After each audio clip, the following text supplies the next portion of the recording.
This is the Lone Creator YouTube. We hope this video helps. You start with Essentials.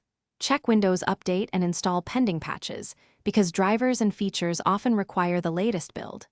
Next, make sure your Wi-Fi adapter actually supports hosted network or Wi-Fi Direct. Use Device Manager to confirm. Once done, open Settings, go to Network and Internet, then Mobile Hotspot and toggle it on to begin. This kicks off the OS sharing service and creates the virtual interface you'll configure next. Now you configure sharing and security. In Mobile Hotspot, set a clear SSID and a strong WPA2 password so devices can connect safely.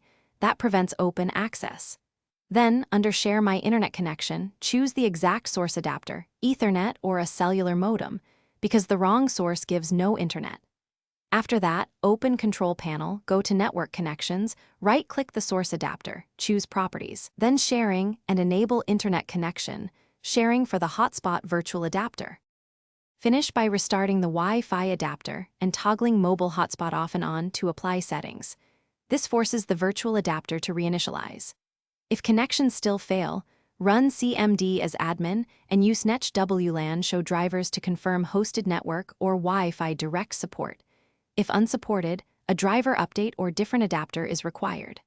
Finally, if problems persist, reinstall the adapter driver or perform a network reset in settings. These steps clear stale configurations and usually restore hotspot functionality. Thanks for watching. Consider subscribing if we helped you.